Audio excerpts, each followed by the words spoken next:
आज हम बात करेंगे इलेक्ट्रिक व्हीकल्स की। आप देख रहे हैं कि जो नई व्हीकल्स आ रही हैं, खासकर जो बड़ी एक्सयूवीज़ हैं, वो सब अपना इलेक्ट्रिक वर्जन लॉन्च कर रहे हैं। उस केस में हो क्या रहा है कि जो नया कॉन्सेप्ट है वो ये है कि जो बैटरीज़ हैं उनको चार्ज किया जाए।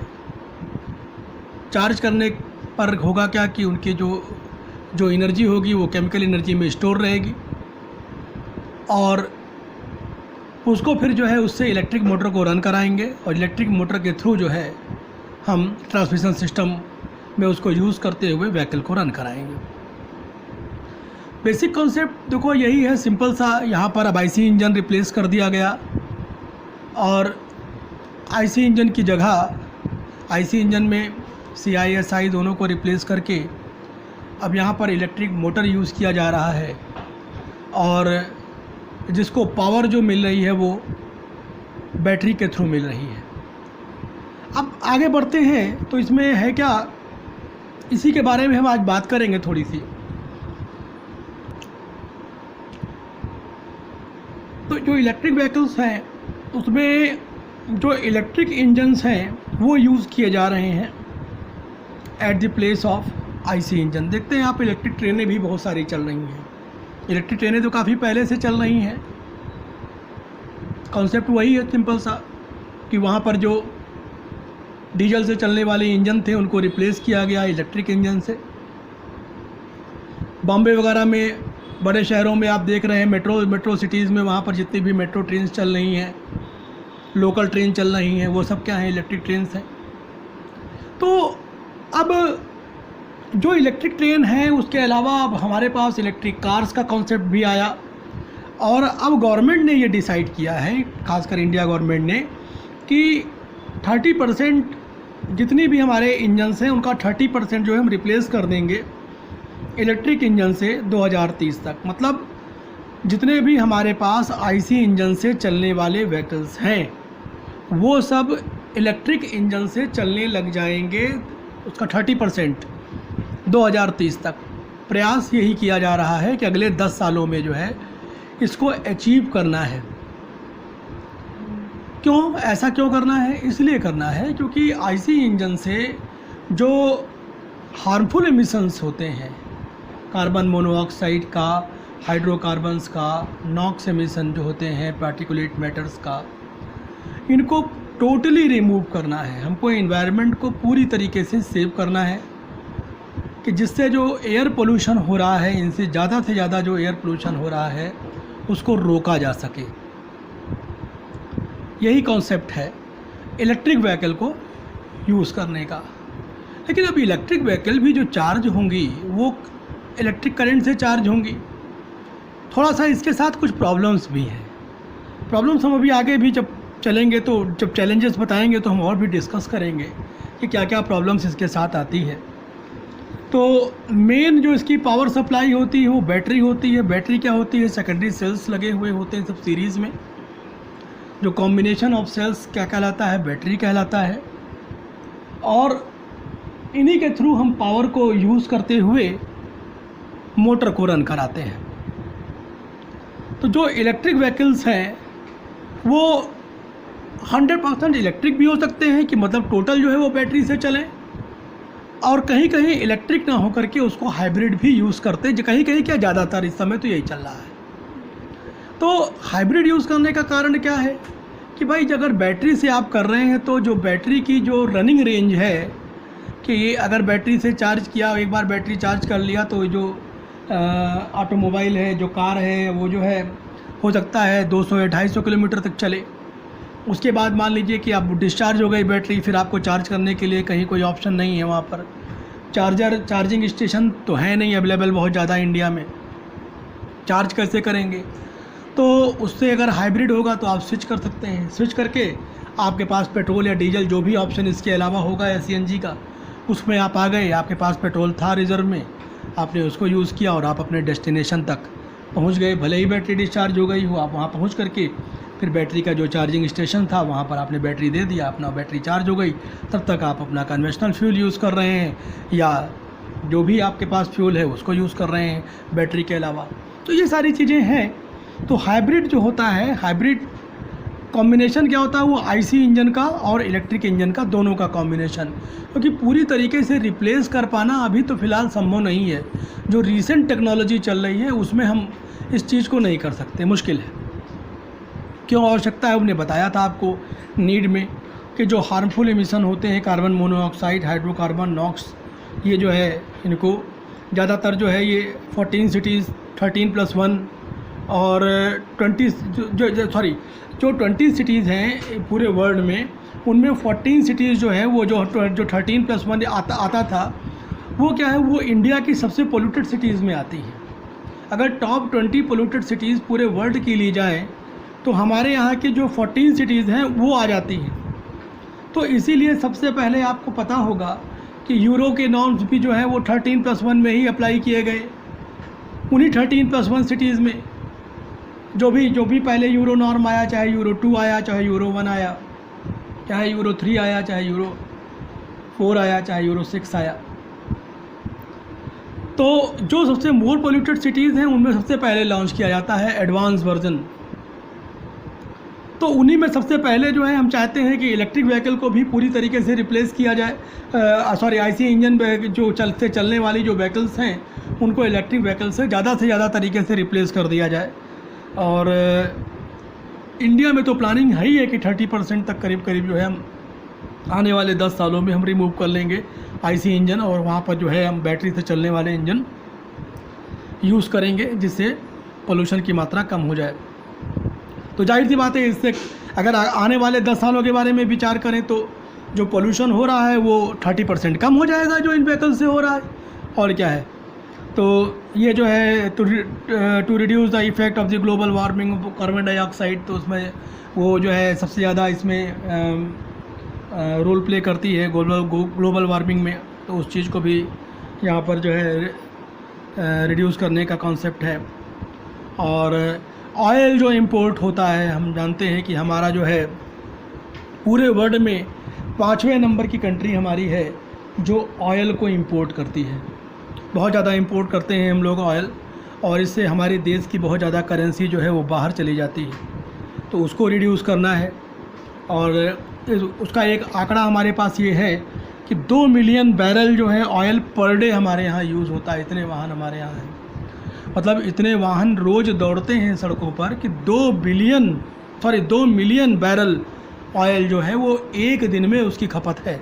तो सोचिए उससे कितना एमिशन होता होगा, कितना हार्मफुल एमिशन है कि जो कन्वेंशनल इंजन के थ्रू जो ऑयल बर्न हो रहा है उससे ही आ रहा है। अब हम थोड़ा सा और दूसरे देशों का आंकड़ा बताएं तो हमारे देश में है नॉर्वे जो है एक, नॉर्वे का नाम आप लोगों ने सुना ही होगा। नॉर्वे जो है वो 30% उसकी जो व्हीकल हैं वो इस समय इलेक्ट्रिक व्हीकल हैं सब सारे। लेकिन इन लोगों के पास कुछ सुविधाएं हैं, हम थोड़ा सा भी गिनाएंगे उनके बारे में भी। इंडिया वहाँ तक अभी पहुँचने में उसको काफ़ी समय लगेगा। चाइना हो गया, अमेरिका हो गया, ये ऑलमोस्ट 50% इलेक्ट्रिक व्हीकल चला रहे हैं अपने यहाँ। इनके सबके यहाँ 50% इलेक्ट्रिक व्हीकल ही यूज़ हो रही है। तो पोल्यूशन, ये काफ़ी कुछ पोल्यूशन से फ्री हैं। हमारा देश अभी भी पोल्यूशन में काफ़ी बहुत सारा पोल्यूशन हमारे देश में है, और सबसे ज़्यादा पोल्यूशन जो हो रहा है वो इन्हीं सब के कारण हो रहा है। अब जब 2 मिलियन बैरल तेल की खपत पर डे है तो आप समझ सकते हैं कि कितना नॉक्स एमिशन होता होगा, कितनी carbon monoxide, carbon dioxide, hydrocarbon और पार्टिकुलेट मैटर, ये सब जाते होंगे एटमॉस्फेयर में, और उसकी वजह से प्रॉब्लम होती है।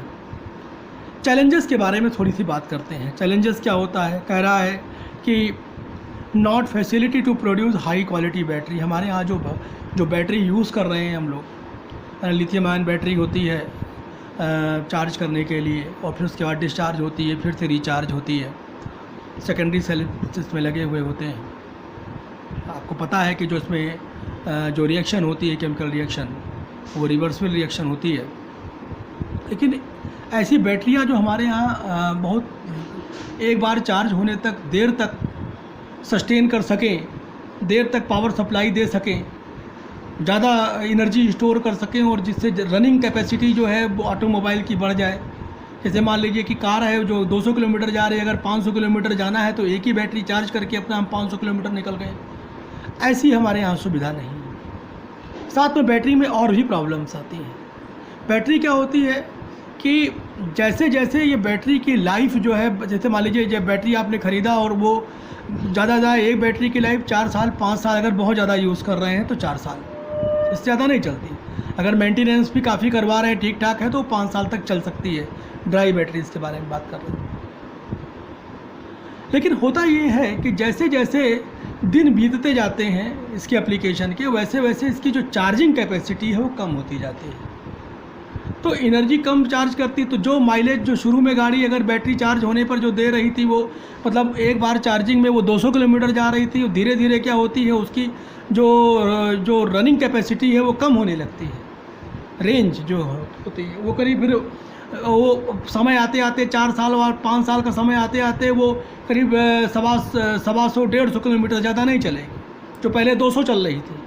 तो बैटरी में भी प्रॉब्लम आती, तो इस चीज़ को रिड्यूस करना और इसकी टेक्नोलॉजी को एनहेंस करना हमारे लिए सबसे बड़ा चैलेंज है। बैटरी की लाइफ अगर हम बढ़ाना चाहें, क्योंकि 50% जो पूरी व्हीकल की जो 50% कॉस्ट होती है वो बैटरी की कॉस्ट होती है। अब आप कैसे महसूस कर सकते हैं इसको, कभी आपने अपने घरों में इन्वर्टर लगवाया हो तो इन्वर्टर की जो कॉस्ट होती है उससे जो ज़्यादा, जो इन्वर्टर की जो मशीन होती है उससे ज़्यादा कॉस्ट उसकी बैटरी की होती है। आप देखिए कभी जो बैटरी आप यूज़ करते हैं उसमें बैटरी आती है 16,000 17,000 की, और जो आपका जो इन्वर्टर का जो मशीन आती है जो ये सब कन्वर्ट करती है चार्जिंग डिस्चार्जिंग वाली मशीन, वो मात्र 6,000 7,000 में बहुत बढ़िया से बढ़िया आ जाती है। तो आप सोच लीजिए कि आधी से ज़्यादा उसकी कीमत हो गई बैटरी की। ये सबसे बड़ा चैलेंज है हमारे लिए। और क्या क्या है यहाँ पर, बेस्ट इलेक्ट्रिकल और इलेक्ट्रॉनिक टेक्निक्स हमारे पास अवेलेबल नहीं है कि जिसको तेज़ी से बैटरी को चार्ज कर सके, क्योंकि एक बार बैटरी चार्ज करती है, चार्ज करने में जो है वो कम से कम 7 से 8 घंटे का समय लेती है। Quick charging technique is not भाई, अगर ऐसी चीज़ें होंगी हमारे पास तो क्विक चार्जिंग टेक्निक हमारे पास होगी, जबकि विदेशों में ऐसा नहीं है। वहाँ पर जो चार्जिंग स्टेशन है वो 1 घंटे में 1.5 घंटे में चार्ज कर देते हैं, कहीं कहीं तो आधे घंटे में भी चार्ज हो जाती है। कुछ मोबाइल्स वगैरह में आए हुए हैं शायद ऐसी टेक्नोलॉजी, एक आध बार हमने एडवर्टीज़मेंट में देखा था कि शायद वो जो है मोबाइल की चार्जिंग जो होती है वो 1 घंटे में वो करीब 80% बैटरी चार्ज कर देता है। तो ऐसा मतलब ऐसी चार्जिंग टेक्निक्स कुछ मोबाइल्स में आई हैं, वो भी हमको लगता है इम्पोर्टेंट मोबाइल्स हैं, वो यहाँ के इंडिया के बने हुए तो नहीं हैं। तो ये चैलेंजेस हमारी कंट्री में हैं। Government should subsidize battery at the place of electric vehicle. हमारी गवर्नमेंट जो सब्सिडी देती है वो इलेक्ट्रिक व्हीकल पर देती है, जबकि उसको जो इलेक्ट्रिक व्हीकल पर ना दे करके या कम दे करके उसको बैटरी पर ज़्यादा देना चाहिए, क्योंकि battery consume 50% of the cost of electric vehicle.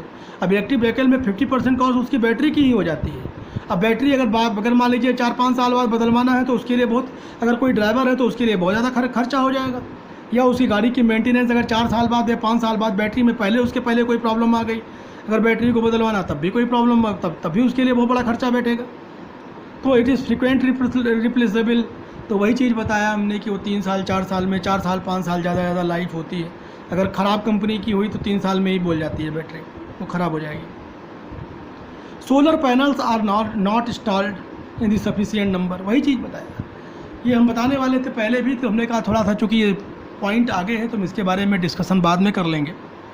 जो सोलर पैनल्स हैं, हमारा जो गवर्नमेंट का एम यही है कि हम सोलर पैनल के थ्रू जो हम इलेक्ट्रिसिटी जनरेट करेंगे उससे हम बैटरी को चार्ज करेंगे।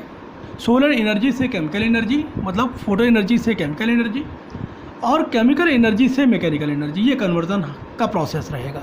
मतलब mechanical electrical to mechanical, chemical to electrical to mechanical. लेकिन है क्या कि हमारे पास हमारे देश में इतने सोलर पैनल नहीं हैं कि जो अगर मान लीजिए कि इंस्टॉल करने जा रहे हैं आप 30% ही, अगर मान लीजिए बैटरी जो आप इलेक्ट्रिक इंजन यूज़ करने जा रहे हैं तो उनकी बैटरी को चार्ज करने के लिए हमारे पास इतने सोलर पैनल हैं ही नहीं कि हम जो है उसको चार्ज कर पाएंगे। तो अल्टीमेटली उसका जो इम्पैक्ट आता है वो पावर प्लांट पर आता है। वो पावर प्लांट जो है वो भी जो है, हमारे यहाँ हाइड्रो पावर प्लांट्स कम है। जो पावर प्लांट हैं वो इतने पर्याप्त नहीं है कि हमारे यहाँ जो घरों में डोमेस्टिक सप्लाई या इंडस्ट्रियल सप्लाई है उसी को पूरा कर पाएँ वहाँ पर। तो इसके लिए जो अगर आप पावर प्लांट पर भी डिपेंड कर रहे हैं या नए पावर प्लांट लगा रहे हैं तो कोयले से जलने वाले होंगे। अगर कोयला जलेगा तो प्रदूषण तो वैसे ही होगा। तो बात तो वहीं का वहीं आई फिर से तो कोई नई चीज़ तो वहाँ पर इंट्रोड्यूस होगी नहीं।